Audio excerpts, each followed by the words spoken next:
est le propre de l'homme, paraît-il, mais on s'en sert pas suffisamment, n'est-ce pas, Sylvie Cormouls-Oulès? Je ne dirais qu'une fois. Hein. J'ai l'habitude. Alors, si on commence par rire comme ça, là, est-ce que le rire est quelque chose de spontané? Ah là, totalement, là, c'est un rire spontané. Il peut être spontané, il peut être intentionnel. Le miracle, c'est que le corps ne fait pas la différence entre un rire intentionnel, si je dis, tiens, je vais rire. Ouais, ça me fait pas rire du tout. Voilà, oui, bon, c'est un peu forcé aussi.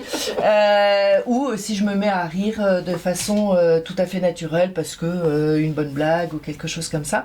Les réactions du corps sont tout à fait, les deux fois sont les mêmes. Alors vous êtes zygomathérapeute. Exactement. Bon, donc ça veut dire que vos muscles travaillent beaucoup? Voilà, c'est des muscles qu'on ne fait pas souvent travailler. Qui rajeunissent, tout à fait. Alors vous dites bien, c'est-à-dire que quand on rit beaucoup, ça raffermit ces muscles-là, d'où les petites pommettes, quoi. D'où les petites pommettes. Et en plus, ça a des effets bénéfiques sur la peau en termes de dermatologie, mais purement médicale. Mais bon, ça, ce sont des hormones, des trucs, des machins, qui fait que... Oui, parce que, alors, on va commencer tout de suite par ça. Ouais. Les bienfaits du rire sur le corps et sur l'âme. Alors sur le corps, parce que moi je crois beaucoup, surtout les bienfaits du rire sur le corps. Il y a énormément, les Américains ils adorent faire des recherches sur tout et n'importe quoi. Ils ont fait énormément de recherches sur le rire depuis toujours. Aujourd'hui on sait que le rire est extrêmement bon pour la santé à tout point de vue. Rire 15 à 20 minutes non-stop. C'est compliqué, hein, mais on y arrive. On y arrive. Il y a des techniques pour ça. Permet d'avoir ce qu'on appelle un bolus, une libération d'hormones qui vont être des hormones qui vont être antidouleurs, qui vont être anti-inflammatoires, qui vont être des douleurs contre le stress, qui fait que immédiatement, vous allez avoir tout de suite des bienfaits en ayant moins mal. Il y a un homme qui avait une spondylarthrite ankylosante et qui riait toujours après ses séances à l'hôpital et il s'apercevait que pendant 2 heures, il avait pas mal. Et c'est à peu près ça dure à peu près 2 heures, pendant 2 heures. C'est 2 heures de bonheur quand on souffre en permanence. Totalement. On n'a pas mal, les côtés anti-inflammatoires et puis les endorphines, les hormones du bonheur. Quand vous avez un fou rire, après le fou rire, vous êtes bien. Justement, quand on se pose la question, quand ai-je eu mon dernier fou rire? Moi, je suis incapable de le dire. Malheureusement, on rit de moins en moins. Pour vous donner une idée, je crois que c'était en 1939, ils ont fait des analyses pareilles, où on riait 19 minutes en moyenne. Bien sûr, c'est une moyenne par jour. Savez-vous, aujourd'hui, même pas 1 minute. Voilà, moins d'1 minute aujourd'hui. Oui, et depuis 2010, on a déjà perdu 1 minute. C'est-à-dire vers 2010, c'était 2 minutes par jour et là, moins d'1 minute. C'est malheureux, un enfant rigole tout le temps et nous, adultes, on ne sait plus rire. Bon, alors, est-ce qu'il y a des petites... alors d'abord un petit peu, vous allez nous raconter un petit peu votre histoire quand même. Vous êtes tombé dans le rire. Alors bon, j'ai toujours... de naissance. Un peu. J'ai toujours eu le côté un peu pincée rigolote dans la famille à organiser les spectacles, etc. Ce qui fait que quand je suis arrivée en terminale et qu'on m'a demandé ce que je voulais faire, j'ai dit je veux être comédienne. Mes parents ont dit pas terrible, ils m'ont dit tu fais une fac et ok pour l'école de théâtre. Donc ils m'ont inscrit au cours Simon à Paris. Le cours Simon, pas n'importe où, et ça je les en remercie. Et en même temps, je suis rentrée en fac, sans leur dire que après mes 2 premières années, je pouvais intégrer l'Institut d'études théâtrales de l'Université de la Sorbonne Nouvelle, ce que j'ai fait. Et donc j'ai été jusqu'à très très haut puisque j'ai un doctorat d'études théâtrales. Et puis bon, la vie a fait que je n'ai pas continué dans le milieu professionnel. Je suis devenue une professionnelle des couches et des biberons. Voilà. Ça fait rire que moi, ça. Et donc, je suis devenue une bonne maman, voilà. Et puis, la vie a fait qu'à un moment donné, je me suis retrouvée un peu seule et un peu pas très bien. Et je me suis dit, si j'allais rigoler un coup, je me suis dit, qu'est-ce qu'on peut faire? clown, il y avait un stage de clown. J'y suis allée et là, ça a été le déclic et je suis devenue clown en me formant à diverses associations. Et j'ai eu, je suis rentrée dans une grosse association qui s'appelle Art Clown, qui est une association nationale à laquelle je me suis formée à la technique d'animation du clown. Voilà. Alors, vous êtes activatrice de rire. Voilà. Donc, ça veut dire que vous appuyez sur un petit bouton chez nous et on rit. Par exemple, c'est-à-dire que la zygomathérapie, donc c'est un concept que j'ai mis en place, qui est tout pour favoriser le rire.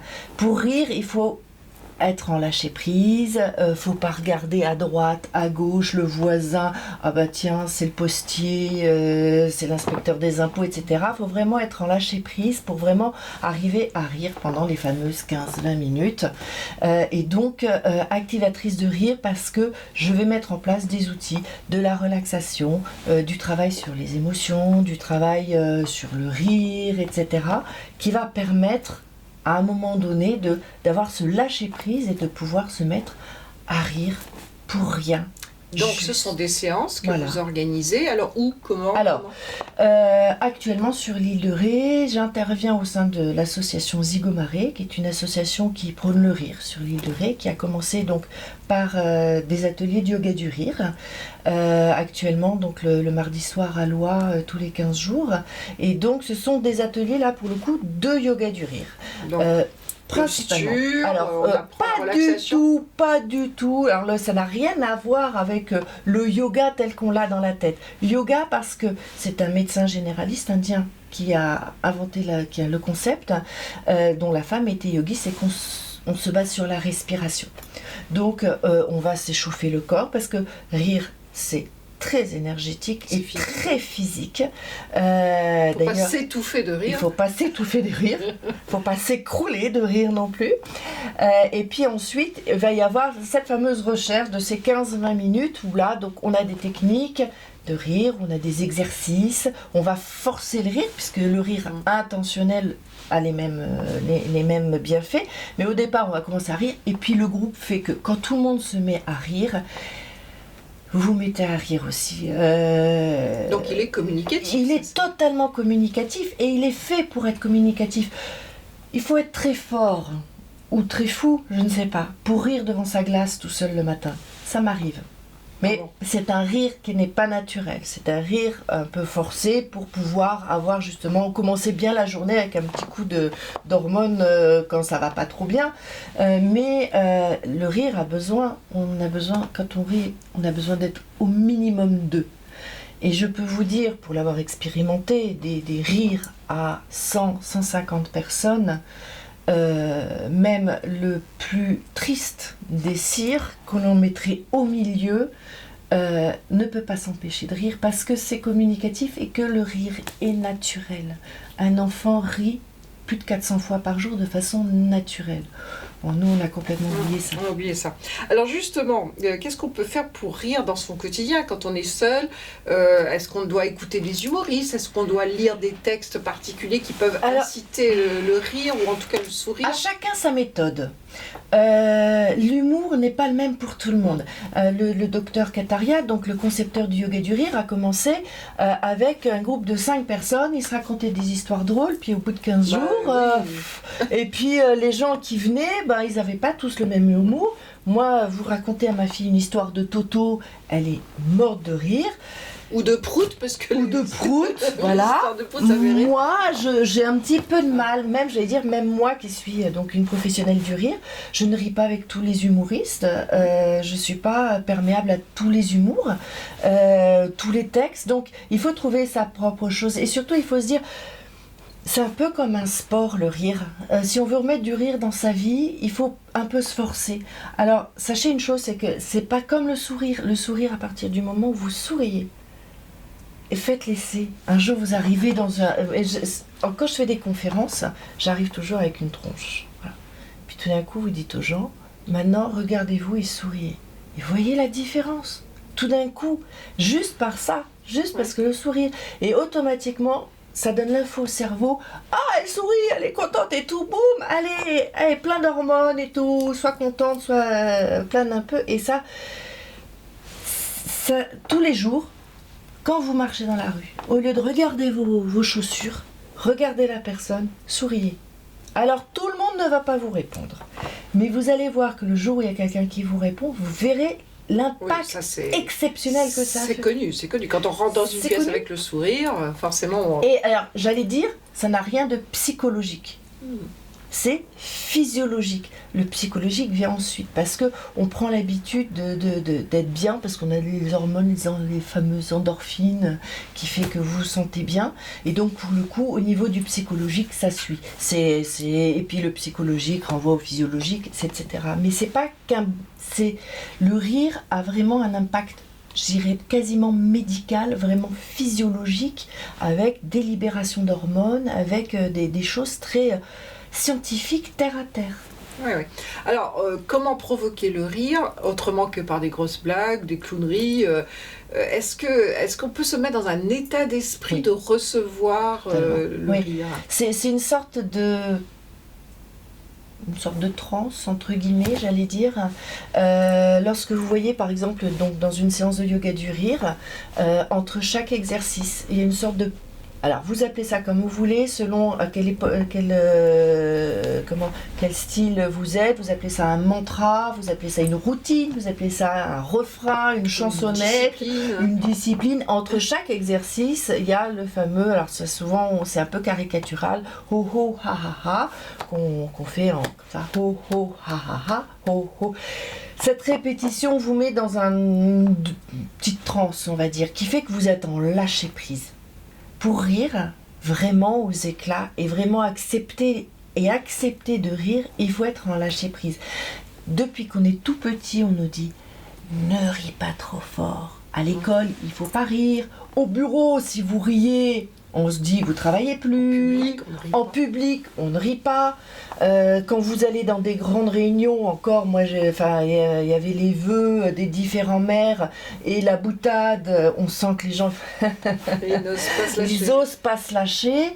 Et même, je vois dans les séances de yoga du rire de Zigomare, il y a des gens, ils viennent, ils ont du mal. Les gens ont du mal. On a du mal aujourd'hui à passer outre. Et donc, il faut vraiment lâcher prise. Alors, l'autre façon de rire aussi, c'est la dérision. C'est d'essayer de prendre un peu de recul par rapport aux différents événements sombres de la vie, parce que malheureusement, la vie, c'est une grosse tartine de confiture qu'on étale. C'est clair. Donc, c'est pas très drôle, la vie. Donc, il faut aussi se créer sa propre thérapie, sa propre façon d'aborder les choses de la vie. Alors comment trouver ce petit plus du bonheur ou du mieux-être? Il faut s'obliger. C'est-à-dire qu'au départ, c'est pas marrant. Au départ, et ben voilà, ok. Fabrice Loiseau, qui est le master de yoga du rire en France, donc le grand chef, et qui m'a formé, dit quand vous recevez vos impôts, ah oui, ça c'est un grand moment. Grand moment généralement. Éclate. Ouais. De toute façon, vous allez les payer quoi que vous fassiez. Donc au lieu de pleurer et de vous ronger les sangs à dire j'ai 1500 € à payer et tout, riez-en. Riez-en. Oui. De toute façon, vous allez les payer. Alors, c'est pas facile. Je dois vous dire qu'une fois, je suis rentrée peu de temps après ma formation, je me suis retrouvée avec 2 contraventions pour excès de vitesse dans la boîte aux lettres. Je me suis dit, c'est un bon exercice. C'est un bon exercice, mais en le répétant cet exercice, ça devient une routine, ça devient vraiment, et c'est vrai qu'aujourd'hui, je dis pas que quand il m'arrive quelque chose ou quand je reçois mes impôts ou quoi, j'ai pas un petit pincement au cœur, mais ça passe très vite parce qu'après tu dis bah oui, bah c'est comme ça, c'est la vie, et on s'oblige à être positif. Ensuite, attention. On ne peut pas être positif 365 jours sur 365. On est des êtres humains. Et bien sûr, il faut aussi se donner le droit et l'occasion d'être au fond du trou et de ne pas en voir le bout. Sauf que très vite, le côté positif va revenir. Et moi, je sais que pour moi, personnellement, c'est cet entraînement au rire qui permet de prendre du recul. Vous disiez autodérision, oui c'est ça, c'est de se dire bah oui, bah voilà, la pauvre, va falloir que tu en manges des pâtes pour pouvoir payer tes impôts. t'avais qu'à faire des économies. Oui, enfin peu importe, mais trouver le moyen. De trouver le moyen.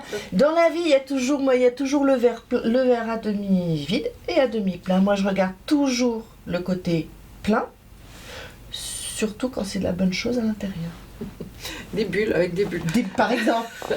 Alors, on vit une époque sinistre, de plus en plus sinistre, avec la crise des gilets jaunes, etc. On s'aperçoit qu'il y a une misère humaine terrible.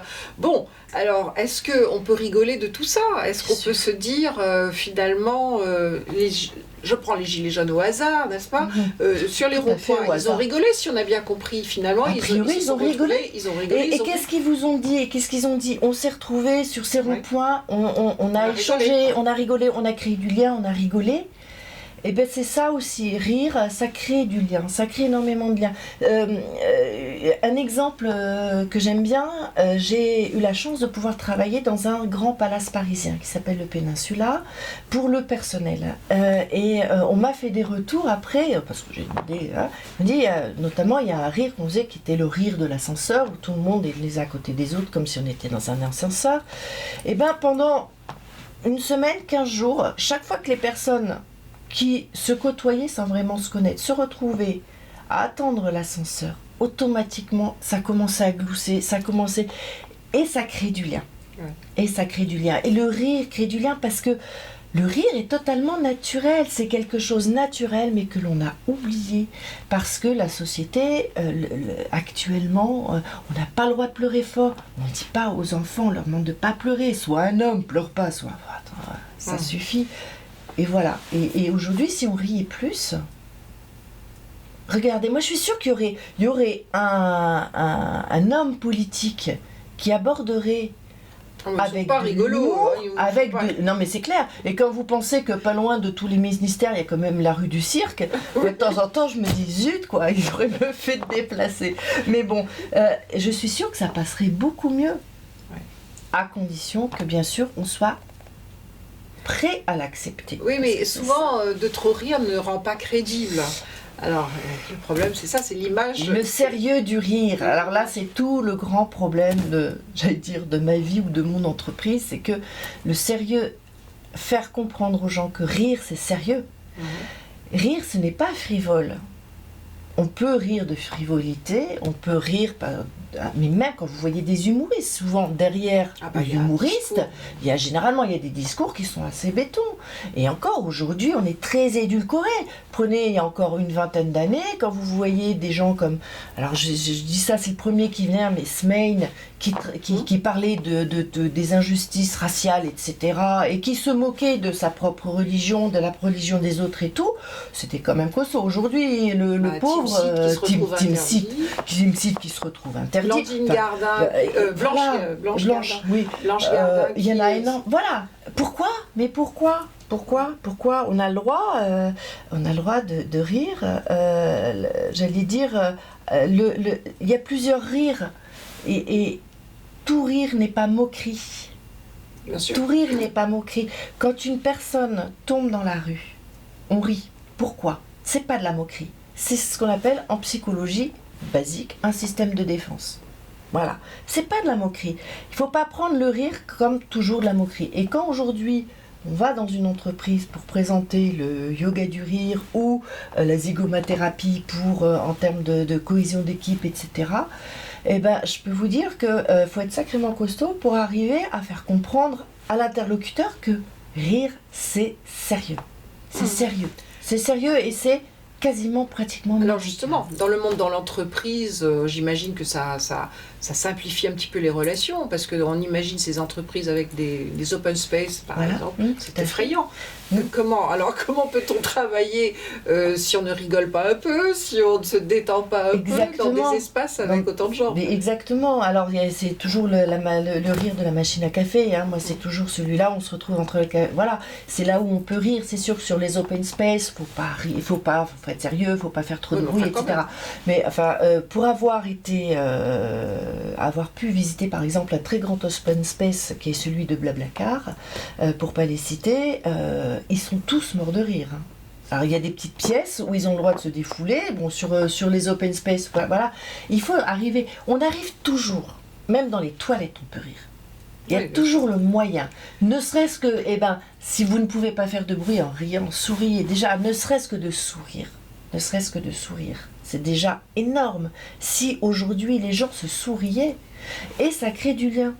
Et après, une fois que vous vous êtes souri, vous allez boire un coup, et puis après, vous allez à une soirée, et puis ça fait un groupe, une cohésion. Ouais. On rit pas sur commande, hein, ça c'est clair, vous l'avez dit, on ne peut pas rire sur commande. Ah si. On peut pas se forcer, si. Ah si. Bon, et si j'ai pas envie de rire, je peux résister, moi. Je vais essayer de résister. Essayer de résister, moi-même. Ah bon ouais, mais vous êtes comédien. Moi, je vais résister un max.